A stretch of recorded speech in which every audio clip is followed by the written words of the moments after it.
wonder what kind of job a beekeeper has. So I knew a little bit about what beekeepers did, but it wasn't until I met Daniel and he came to bring a hive to put on my property that I got to know so much more. So the kind of work that Daniel does is he makes sure that the bees are properly looked after. So I'm just borrowing the hive, or adopting the hive is another way we would call it. And he's going to come quite regularly and check up on the bees and make sure they're happy. And he told us some pretty interesting stories about bees. You might be interested to hear some of them too.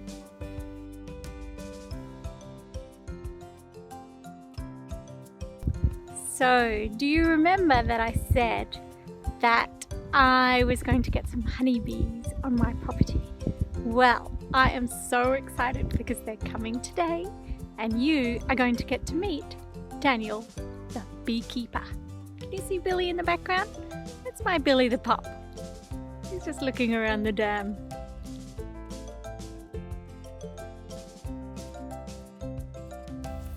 So can you tell us a little about the suit you're putting on, Daniel? What is it that's special about this particular suit?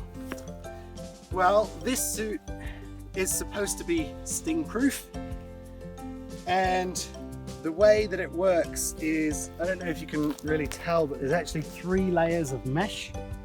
There's a fine mesh, there's a coarse mesh, and then there's another layer of fine mesh.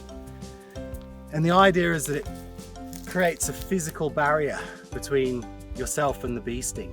So the bee sting is maybe 1.5 millimeters or something, and this is something like 3 millimeters. So it physically can't put its stinger into your skin, but it also, bee stings are barbed. So if it does get into your sting, then the stinger is pulled from the bee's body and the bee dies.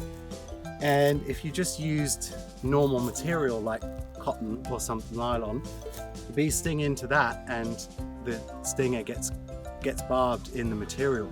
But because this is basically holes held together with material, so the stinger doesn't get barbed on it.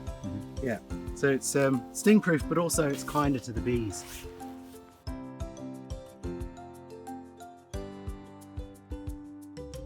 So I've heard that honey lasts quite a long time. Can you tell me about the oldest honey that you're aware of?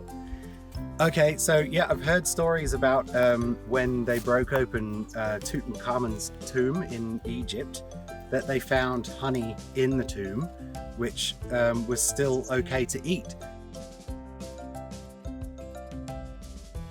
So Daniel's going to come back and check up on the bees pretty regularly, just making sure they're happy and healthy, because that's the most important thing.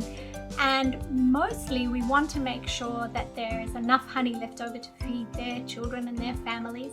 But if there's some left over, then he said he'll pull some out for me as well. So if I'm lucky enough to get some honey this year, I'll show you.